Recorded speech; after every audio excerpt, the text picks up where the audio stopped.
จานติงลี่ขึ้นทำพันไซ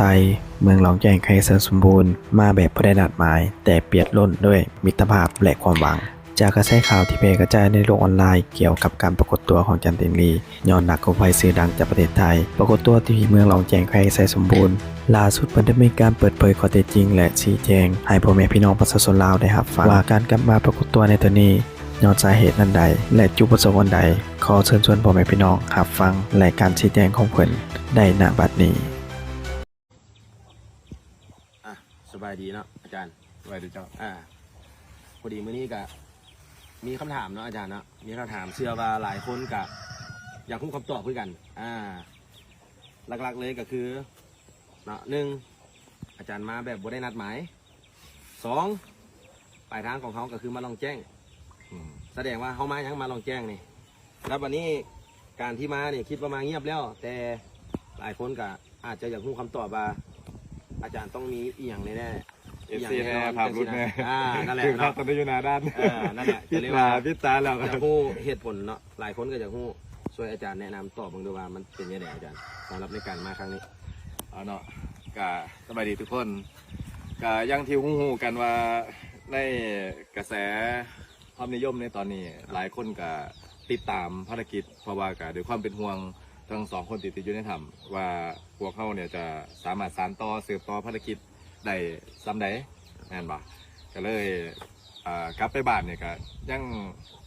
เป็นห่วงอยู่แล้วก็คุยกับทีมอยู่ตลอดอยากหาวิธีซอยเหลือให้ได้ไวที่สุดก็เลยเลือกที่จะมาแบบเงียบๆเดินทางมาเนี่ยมาเบิ่งพื้นที่วันนั้นต่อไปมาประเมินเบิ่งสถานการณ์ว่าสถานการณ์เหมาะหรือยังที่จะเปิดภารกิจต่อถ้าเกิดว่าเหมาะก็จะได้สานต่อในเรื่องของเอื่นทีมเขามานะฮะแต่ว่าพอมาเบิ่งแล้วนี่ก็ต้องบอกว่าขอจำกัดในการเฮ็ดเวียกเฮ็ดภารกิจนี่มันยังอยู่ในขอบเขตของความอันตรายอยู่ทั้งมรสุมทั้งน้ำที่มาเติมหลายกว่าเก่าพร้อมหลายกว่าเก่าเรามาเนี่ยกับมาตรงจังหวะบุญหลวงไฟนะมาตรงจังหวะบุญหลวงไฟก็ได้ไปพบท่านเจ้าเมืองน้ำอยู่ในงานบุญหลวงไฟกันปรึกษากันนะว่าเฮ้าสิเฮ็ดจังใดนะก็จะมีแนวทางเปิดภารกิจได้บ่แต่มติส่วนร่วมพี่หน้าเดียวว่านี่มันยังเสี่ยงหลายเลยล่ะนะครับแล้วก็ไทม์ไลน์นี่ยังบ่ทันควรเปิดภารกิจก็ยังบ่สามารถเฮ็ดหยังได้นะจังหวะพอดีน้องบุญเอนะครับทีมตุนเดียเปียกอยู่น้ำกันนี่เพิ่นก็สอบหาพี่ไส้บ่ทันได้พออยู่ร่วมงานกับพวกเขามาแต่ต้นเนาะแล้วเพิ่นก็ส่งข่าวว่าผูกแขนเอิ้นขวัญเพิ่นก็เลยได้มาเยี่ยมยามน้องเขานำถือโอกาสมาเยี่ยมเขานำแล้วก็นอกจากนั้นแล้วก็ได้ไปประเมินหน้างานแล้วต้องบอกว่ามันเสี่ยงอีหลีมันเสี่ยงยังบ่เหมาะกับการเฮ็ดภารกิจในตอนนี้นะครับก็เหตุผลที่มาเงียบก็บ่แม่นว่าตามที่หลายๆเพจหลายๆข่าวไปโจมตีภาครัฐทางการ หรือแผนภารกิจลับอีหยังบ่แม่นนะครับแค่เขาบ่อยากให้เป็นข่าวเพราะว่าทุกคนเนี่ยมีความคาดหวังทุกคนมีความคาดหวังว่าพวกเขาจะต้องเฮ็ดภารกิจให้จบแต่เขาแค่มองเรื่องของขีดจำกัดบางอย่างความเป็นหัวหน้าทีมเนี่ยก็แบกรับความหวังแบกรับความกดดันแบกรับอีกอย่างหลายตัวหลายอย่างเขาก็เลยว่าอยากเฮ็ดอย่างที่มันแบบให้มันสำเร็จผลแล้วก็เฮ็ดแบบเงียบๆถ้าได้เฮ็ดนะหมายถึงถ้าได้เฮ็ดมันก็น่าจะเป็นภาพลักษณ์ที่ดีกว่านะครับโดยทั้งนี้ทั้งนั้นเนี่ยเขาก็ยึดหลักความปลอดภัยเป็นหลักประมาณนี้ส่วนใหญ่ก็เป็นห่วงเรื่องสื่อโซเชียลเนาะบางทีเพิ่นเอาไปตีแพร่วงกว้างในวงกว้างนั้นมันอาจจะมี 70-80% ในทางที่บดีก็มีนะครับเป็นห่วงเรื่องนั้นก็เลยอยากให้ทุกคนได้ยินจากปากอาจารย์หรือว่าเสพข่าวที่แท้จริงที่มาที่แท้จริงเนาะเพราะบางสิ่งบางอย่างก็บ่ได้เป็นไปตาม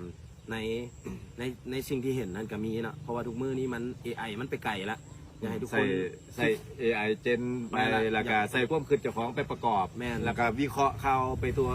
อยากให้ทุกคนเสพข่าวอย่างมีสติเนาะแต่ว่าทั้งนี้ทั้งนั้นกะอินเตอร์กะได้หากับมาหู้อาจารย์มาตอน7 โมงตอนแรงเนาะก็เลยตอนหาอาจารย์แล้วก็ได้นัดกันมานี่ก็คือมามัดแขนมีมามัดแขนเนี่ยมาตรงกับบุญบังไฟเนี่ยเนาะก็เลยตามอาจารย์มานำเลยต่างพาอาจารย์มากะมาท ถามว่ามาประเมินหน้างานบอกะมีอยู่ส่วนหนึ่งเนาะแต่ก็ยังบ่ได้ลงมือปฏิบัติตามบางข่าวที่เขาลงซื้อไปเนาะก็สิประมาณนั้นเนาะตามที่อาจารย์เล่ามาเลยเนาะ ครับแล้วก็อย่าว่ายิงเด้อ FC ทั้งหลายครับพยายามที่แบบว่ามาภารกิจเนี่ยคืออยากเงียบๆได้นึงนะครับแต่ว่ากับภาพมันก็หลุดออกไปว่ามาอยู่หันอยู่นี่แน่นะครับ แต่กับบ่เป็นหยังนะครับ แค่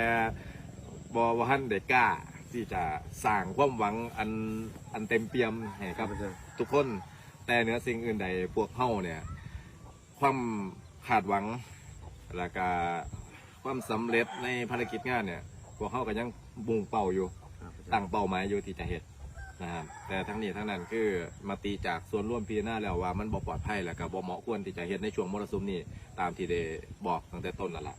นะครับ เพราะว่าอากาศก็บ่เป็นใจหลายอย่างนะพวกเขาบ่สามารถห้ามธรรมชาติได้นะ อืม คือจังซี่กับฝนยังตกอยู่นี่หากระเซา แม่น นั่นแหละโดย แล้ว ส่ว ก็ นรวม นั่งรถมานี่7 ชั่วโมงบ่ขอย่นมาได้นั่งรถมาในความลำบากนะลำบากอยู่แต่ก็ตั้งใจเพื่ออยากเห็นหน้างานอีหลีว่าหน้างานมันพร้อมใส่บ่พร้อมที่จะลงมือบ่แล้วก็เนื้อสิ่งอื่นใดก็ม